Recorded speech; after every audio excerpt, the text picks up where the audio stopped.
Hello friends, आज के इस क्लास में आप लोग का स्वागत है।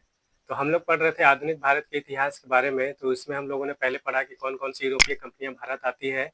तो पुर्तगाल, डच, डेनिश, ब्रिटिश और फ्रांस। तो पहले क्या होता है कि 1745 ईस्वी में क्या होता है कि डेनिश ईस्ट इंडिया कंपनी अपना सारा यहाँ पे जो अपना व्यापारिक क्षेत्र था वो किसे बेच कर चली जाती है, अंग्रेज को। पुर्तगाल रिश्तेदार बन जाता है अंग्रेज का। फिर वेदरा के युद्ध में क्या होता है कि डचों की हार होती है 1759 ईस्वी में। तो इस कारण अब दो महत्वपूर्ण शक्तिशाली कंपनियां जो कौन कौन सी बचती है, तो फ्रांस और ब्रिटिश। ये भी अपना क्या होता है कि अपना व्यापारिक क्षेत्र, आधिकारिक क्षेत्र भारत में स्थापित करने के लिए एक संघर्ष, यानी कि इन लोग दोनों के बीच में जो कंपनियां हैं, व्यापार के सिलसिले में इन दोनों के बीच में क्या होता है कि संघर्ष स्थापित होता है।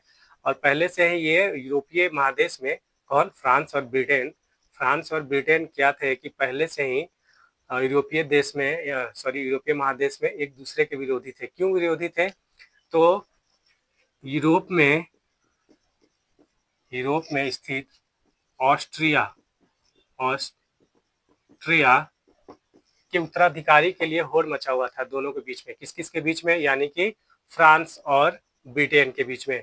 तो ये जो आंग्ला फ्रांसीसी संघर्ष को हम लोग वहां पे देखते थे, कहाँ पे? यूरोपीय क्षेत्र में। उसका प्रभाव कहाँ पे पड़ता है? भारत में भी। क्यों? क्योंकि वहां पे तो विरोधी थे ही।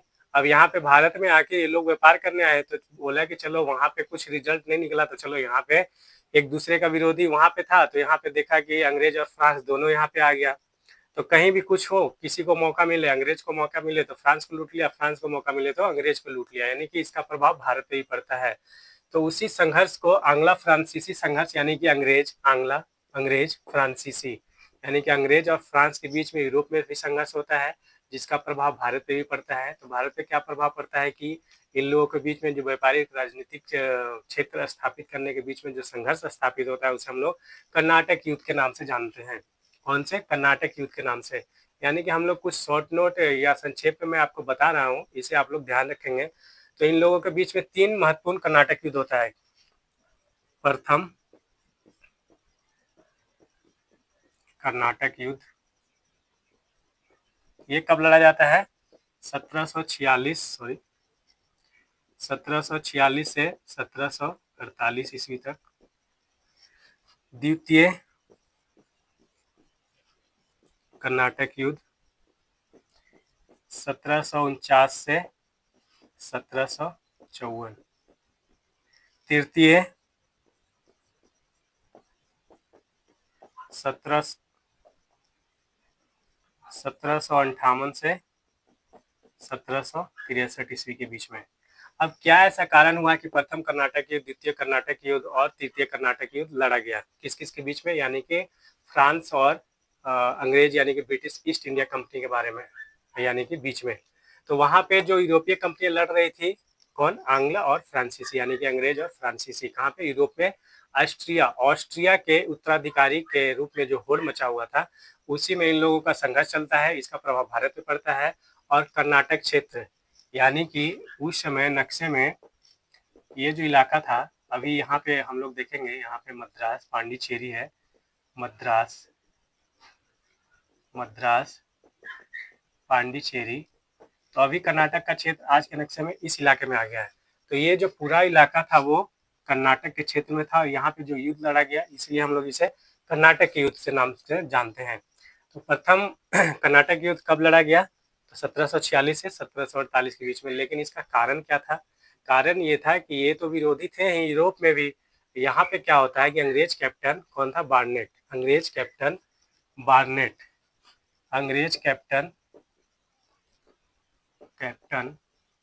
बार्नेट क्या करता है? कुछ फ्रांसीसी जहाजों को लूट लेता है। कौन? अंग्रेज कैप्टन बार्नेट। तो अब डुप्ले जो पांडिचेरी का जो फ्रांसीसी गवर्नर था, डुप्ले, जो यहाँ पे पहले क्लास में हम लोगों ने मैंने बताया आपको कि डुप्ले जो था कि हस्तक्षेप की नीति अपनाता है यहाँ पे, यानी कि राजनीतिक हस्तक्षेप, यानी कि भारतीय नरेशों, भारतीय राजाओं के बीच में हस्तक्षेप की नीति अपनाता है युद्ध करने के लिए या किसी और भी चीज के लिए। तो अब फ्रांसीसी जो गवर्नर था पांडिचेरी का, डुप्ले, वो क्या करता है कि इसकी शिकायत करता है कर्नाटक के नवाब से जो कर्नाटक का नवाब था उस समय अनवरुद्दीन था। कौन था? अनवरुद्दीन, कर्नाटक का नवाब। यानी कि ये युद्ध कब लड़ा गया? 1746 से 1748। कर्नाटक का नवाब अनवरुद्दीन। तो इससे क्या करता है? शिकायत करता है। कौन? तो इस पे ज्यादा अनवरुद्दीन ध्यान नहीं देता है। तो अब ये क्या करता है डुप्ले कि अपना जो मॉरिशस में 1721 में मॉरिशस पे अधिकार करता है फ्रांसीसी कंपनी। ये मैंने पहले इससे पहले वाले वीडियो में बताया था, मैंने क्लास में बताया था, आप लोगों को ध्यान हो। 1721 में जब अधिकार कर लेता है कौन? फ्रांसीसी, तो वहाँ का गवर्नर जो था बुडोने, बुडोने की सहायता से, मॉरिशस के जो गवर्नर थे बुडोने, उसकी सहायता से डुप्ले क्या करता है कि 1746 ईस्वी में जब यहाँ मद्रास पे कब्जा कर लेता है, जो किसके क्षेत्र में था? मद्रास जो था पहले अंग्रेज के कब्जे यानी ब्रिटिश ईस्ट इंडिया कंपनी के इलाके में आता था। तो अब वहाँ पे कब्जा किसका हो जाता है? फ्रांसीसी ईस्ट इंडिया कंपनी की। तो फ्रांस का कब्जा हो जाता है, किसकी सहायता से करता है? तो डुप्ले मॉरिशस के गवर्नर मिलके बुडोने की सहायता से वहाँ पे कब्जा कर लेता है। तब इसकी शिकायत भी कौन करता है? उस समय ब्रिटिश गवर्नर जो था मोर्स, नाम याद रखेंगे, मोर्स, वो शिकायत करता है फिर से किसके पास? कर्नाटक के नवाब अनवरुद्दीन से। तो अनवरुद्दीन बोलता है डुप्ले को कि भाई देखो, तुम मद्रास क्षेत्र को खाली कर दो, मद्रास क्षेत्र को खाली कर दो, अंग्रेज का क्षेत्र था, ब्रिटिश ईस्ट इंडिया कंपनी का जो क्षेत्र था उसे खाली कर दो। डुप्ले बहुत शातिर इंसान, फ्रांसीसी गवर्नर था, वो उसे किसी तरह से मना करके चलो कोई बात नहीं है, हम अभी अधिकार किए हैं, बाद में इसे कुछ मतलब अगर आप मद्रास को अपने कब्जे में लेकर आपको भी वापस कर सकते हैं, ऐसी कुछ बातें बनाकर वो अपने उस मद्रास क्षेत्र को नहीं छोड़ता है। अब लाट साहब अनवरुद्दीन वो गुस्सा हो जाते हैं, क्यों भाई, हम नवाब का बात ठुकरा दिया। कौन? डुप्ले। तो अब क्या करता है कि इसी क्रम में जो कर्नाटक का प्रथम युद्ध होता है, कर्नाटक का प्रथम युद्ध कब होता है? 1746 से 48 के बीच में। तो अब जब बात नहीं मानता है कौन? डुप्ले, तो नवाब जो था अनवरुद्दीन और किसके बीच में? बीएस, फ्रांसीसी ईस्ट इंडिया कंपनी के बीच में युद्ध होता है इसी क्रम में 1746 से 1748 के बीच में, जिसे हम लोग नाम देते हैं आडियार युद्ध के नाम से। आडियार क्यों? क्योंकि आडियार जो है नदी का नाम है जो तमिलनाडु के क्षेत्र से निकलती है और बंगाल की खाड़ी में जाके मिलती है। तो इसी के जगह पे आडियार नदी के किनारे एक जगह है, उसका नाम है सेंट टोमे। सेंट टोमे। इस युद्ध को, इस कर्नाटक के प्रथम युद्ध के कड़ी में हम लोग आडियार का युद्ध या सेंट टोमे के युद्ध के नाम से भी जानते हैं, जो 1746 से 1748 के बीच में लड़ा गया था। तो अब इसमें कौन कौन से थे? यानी कि फ्रांस की कंपनी थी और अनवरुद्दीन यानी कर्नाटक के नवाब थे। तो सॉरी, फ्रांस की कंपनी का नेतृत्व कौन करता है? तो पैराडाइज, पैराडाइज, पैराडाइज। और जो अनवरुद्दीन की तरफ से जो था उसका महफूज खान, महफूज खान। तो जब ये दोनों के बीच में लड़ाई होती है, संघर्ष होता है, तो इसमें फ्रांसीसी सेना जीत जाती है। क्यों जीत जाती है? इसका एक बहुत तत्कालीन और मुख्य कारण था कि फ्रांस के पास तोप था, क्या? तोप खाना जिसे हम लोग बोलते हैं। तो इसका मेन कारण था कि फ्रांस जीत जाती है और तोप खाने की वजह से, तोप खाने तो खाने की वजह से फ्रांसीसी सेना जीत जाती है। इससे ये भी उजागर होता है कि भारतीय नरेश के पास, यानी कि भारतीय राजाओं के पास इतनी सेना होते हुए भी ये लोग हार जाते हैं। इसका मुख्य कारण रहता है इनके पास सुसज्जित यानी कि सेना होती है। किसके पास? फ्रांसीसी ईस्ट इंडिया कंपनी के पास।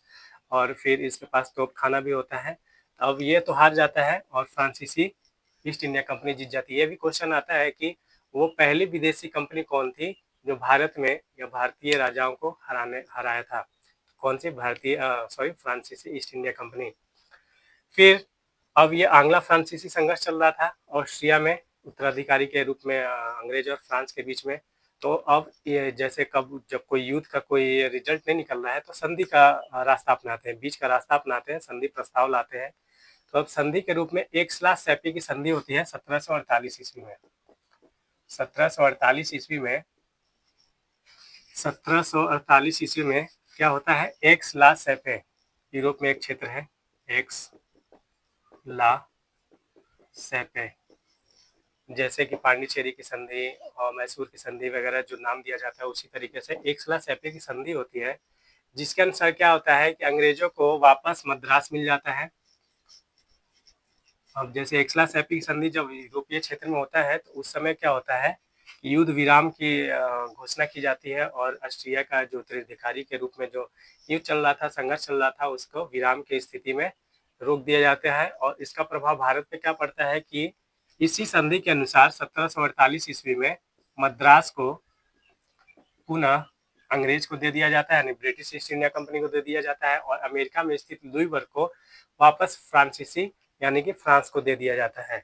तो इसमें कुछ हम लोगों ने संक्षेप में पढ़ा कि कैसे-कैसे क्या हुआ, तत्कालीन कारण क्या था, यानी कि बार्नेट जो अंग्रेजी कैप्टन था, वो फ्रांसीसी जहाज को लूट लेता है। उसके बाद डुप्ले क्या करता है, मॉरिशस के गवर्नर यानी कि बुडोने की सहायता से, यानी कि वो भी फ्रांसीसी गवर्नर था, 1721 में मॉरिशस पे अधिकार करता है फ्रांसीसी इंडिया कंपनी, व्यापारिक दौरे के क्रम में पढ़ा था हम लोगों ने। तो इसमें क्या होता है कि अब डुप्ले बुडोने की सहायता से मद्रास पे कब्जा कर लेता है 1746 ईस्वी में। तो वहाँ पे जो अंग्रेज गवर्नर था मोर्स, वो इसकी शिकायत करता है कर्नाटक के नवाब अनवरुद्दीन से। अनवरुद्दीन बोलता है डुप्ले को कि तुम मद्रास को वापस छोड़ दो, तो ये नकार देता है और कुछ कारणवश उसे समझाकर अनवरुद्दीन को, कर्नाटक के नवाब को समझा बुझाकर ये नकार देता है। अब नवाब का बात नकार दिया, टाल दिया।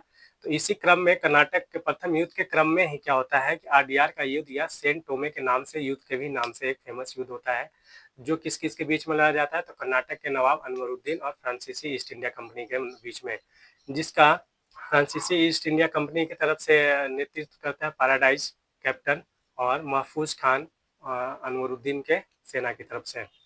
इसमें हार होती है किसकी, अनवरुद्दीन की, यानी कि कर्नाटक के नवाब की हार हो जाती है। हार होने के बाद क्या होता है कि ये भी उजागर होता है कि इतनी बड़ी विशाल सेना होने के बाद, भारतीय राजाओं के पास इतनी बड़ी विशाल सेना होने के बावजूद हार जाती है। इसका मेन जो कारण था, मुख्य कारण था कि फ्रांसीसी कंपनी के पास, यानी कि फ्रांसीसी कंपनी के पास तोप खाने मौजूद थे, तोप मौजूद था, तो इससे मुख्य कारण था हारने का। दूसरा ये था कि ये जब युद्ध विराम की स्थिति होती है, आंग्ला फ्रांसीसी युद्ध, तो एक्स-ला-सैपे की संधि होती है यूरोपीय क्षेत्र में। तो एक्स-ला-सैपे की संधि के अनुसार इसका भारत पे तो कर्नाटक का जो युद्ध चल रहा था उस पर ही प्रभाव पड़ता है। तो संधि के अनुसार मद्रास को, यानी भारत में मद्रास को वापस अंग्रेज को दे दिया जाता है, और लुईबर्ग जो अमेरिका के क्षेत्र में स्थित है उसे वापस फ्रांस को दे दिया जाता है। और ये युद्ध यानी कि प्रथम कर्नाटक युद्ध 1746 से 48 के बीच में हुआ। 1746 से 1748 के बीच में हुआ ये संधि के, यानी कि एक्स-ला-सैपे की संधि। ये पूछा गया क्वेश्चन कि एक्स-ला-सैपे की संधि कब हुई, 1748 ईस्वी में, किस किस के बीच में हुई, फ्रांसीसी और मतलब अंग्रेज कंपनी के बीच में। तो अब इसका मैं कुछ महत्वपूर्ण बिंदु आपको लिखवा देता हूँ, शॉर्ट नोट कर लेंगे, और इसके बाद हम लोग नेक्स्ट क्लास में पढ़ेंगे कर्नाटक का द्वितीय युद्ध का मेन कारण क्या था, मुख्य कारण क्या था। यानी कि इसका तो था कि ऑस्ट्रियाई यानी कि यूरोपीय क्षेत्र में जो था उत्तराधिकारी के रूप में। अब 1749 से 1754 के बीच में जो भारतीय, यानी कि भारतीय नरेशों के बीच में जो दक्षिण का क्षेत्र था, उसके बीच में लड़ा जाता है युद्ध, यानी कि कर्नाटक के और हैदराबाद के उत्तराधिकारी के रूप में। तो उसे हम लोग क्या नाम देते हैं, तो उसे हम लोग क्या नाम देते हैं, द्वितीय कर्नाटक युद्ध, जो कब लड़ा जाता है, 1749 से 1754 ईस्वी। तृतीय कर्नाटक युद्ध 1758 से 1763। तो चलिए हम लोग कुछ महत्वपूर्ण नोट्स है, कुछ महत्वपूर्ण बिंदु है, उसके बारे में हम लोग शॉर्ट नोट कर लेते हैं, और आप लोग इसे नोट डाउन कर लेंगे। पढ़ते हैं आंग्ला फ्रांसीसी यानी कि प्रथम कर्नाटक युद्ध का कुछ महत्वपूर्ण बिंदु के बारे में। तो आप लोग ध्यान देते रहेंगे, कुछ महत्वपूर्ण बिंदु है उसे आप लोग नोट कर लेंगे। तो हम लोग इस महत्वपूर्ण बिंदु के बारे में पढ़ेंगे, यानी कि प्रथम कर्नाटक युद्ध के बारे में जो महत्वपूर्ण बिंदु है उसके बारे में हम लोग पढ़ते हैं। तो इसके बारे में हम लोगों ने संक्षेप में पढ़ लिया, तो महत्वपूर्ण बिंदु पढ़ते हैं। यह युद्ध यूरोप में ऑस्ट्रियाई उत्तराधिकारी युद्ध का हिस्सा था। कहाँ? यूरोप में जो जगह है ऑस्ट्रिया, उसके उत्तराधिकारी यानी कि आंग्ला फ्रांसीसी यानी कि अंग्रेज और फ्रांस के बीच में युद्ध हो रहा था। किसके? ऑस्ट्रियाई उत्तराधिकारी, ऑस्ट्रिया यानी कि ऑस्ट्रिया के उत्तराधिकारी के युद्ध का हिस्सा था। अब क्या यहाँ पे फ्रांस और ब्रिटेन दोनों यहाँ पे व्यापार करने आते हैं भारत में, तो और यूरोप में फ्रांस और ब्रिटेन एक दूसरे के विरोधी थे, जिसका प्रभाव भारत पर भी पड़ा। यानी कि यहाँ पे जब व्यापार करने आते हैं तो इसका प्रभाव भारत पे भी पड़ता है। इस युद्ध का तत्कालिक कारण, जैसे कि विरोधी था तो जब भी जिसको मौका मिलता था वो अपना एक दूसरे के ऊपर हमला कर देता था। कौन? फ्रांस और अंग्रेज कंपनी। युद्ध का तत्कालिक कारण था कि अंग्रेज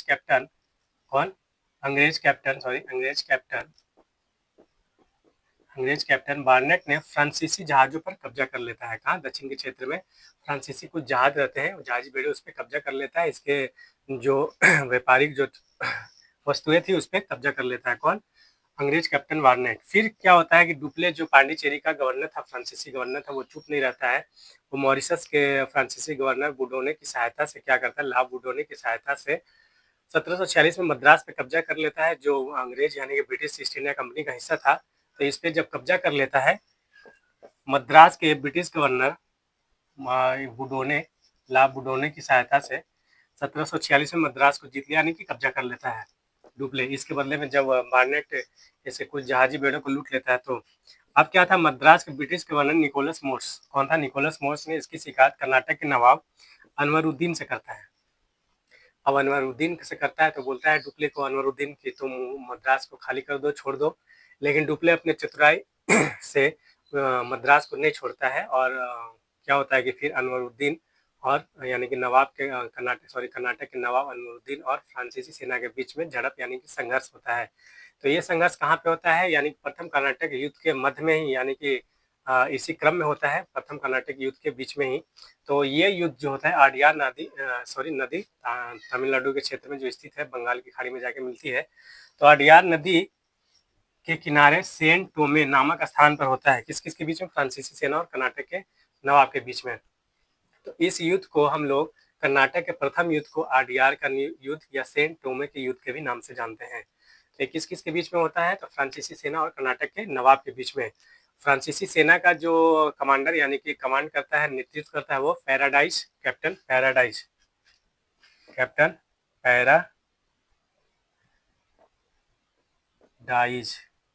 एवं नवाब की सेना का नेतृत्व महफूज खान। ये सब ध्यान रखेंगे। इसमें फ्रांसीसी सेना की विजय होती है, और एक उजागर ये भी होता है कि इतने बड़े सेना होते हुए भी भारतीय नरेशों की हार होती है। इसके बाद भी कुछ महत्वपूर्ण बिंदु है, उसके बारे में हम लोग पढ़ते हैं। इस युद्ध में जो और महत्वपूर्ण बिंदु जो बच गया था वो हम लोग देखेंगे और पढ़ेंगे, समझेंगे, शॉर्ट नोट करेंगे इसको। तो प्रथम कर्नाटक युद्ध का अंत जब होता है, यानी कि संधि होती है, तो फ्रांस और ब्रिटिश जो कंपनी थी उसके बीच में, तो क्या होता है कि युद्ध का अंत 1748 ईस्वी में ऑस्ट्रिया के उत्तराधिकारी युद्ध की समाप्ति के पश्चात हुई। कौन सी संधि होती है? तो एक्स-ला-सैपल, जो हम लोगों ने बताया, हमने बताया आपको इससे पहले। एक्स-ला-सैपल की संधि होती है 1748 ईस्वी में। इस संधि के अनुसार क्या होता है? इस संधि के अनुसार युद्ध विराम की स्थिति होती है, और इस संधि के अनुसार क्या होता है कि अंग्रेजों को मद्रास वापस मिल जाता है, ठीक है, और अमेरिका में स्थित लुईबर्ग फ्रांसीसियों को वापस मिल जाता है। तो यानी कि संधि हो जाती है, एक्स-ला-सैपल की संधि होती है, और फ्रांस और ब्रिटिश कंपनियां थी उनको अपना अपना जगह वापस मिल जाता है, यानी मद्रास वापस मिल जाता है अंग्रेज को, और फ्रांस को लुईबर्ग जो अमेरिका में स्थित है वो वापस मिल जाता है। तो अब क्या होता है कि जब कर्नाटक युद्ध में हम लोगों ने पढ़ा, अडियार का युद्ध होता है सेंट टोमे नामक जगह पे, अडियार नदी के किनारे। तो उसमें क्या होता है कि कर्नाटक के नवाब अनवरुद्दीन की हार होती है, जिससे ये उजागर होता है कि भारतीय नरेश यानी भारतीय राजाओं के, भारतीय शासकों के बीच में इतनी बड़ी विशाल सेना होते हुए भी हार जाती है। क्यों? क्योंकि इसका मुख्य कारण था तोपखाना जो फ्रांसीसी सेना के पास था। इसका मुख्य कारण था कि तोपखाने के आगे टिक नहीं पाता है और वे हार जाते हैं। तो हारने के बाद क्या होता है कि वो पहली ऐसी विदेशी कंपनी थी, फ्रांसीसी ईस्ट इंडिया कंपनी, जो किसी भारतीय नरेश को हराती है। यानी कि अंग्रेजी कंपनी भी आती है उस समय, अकबर, जहांगीर वगैरह थे, और तो इनसे युद्ध होता है, युद्ध में ये जीत नहीं पाते हैं।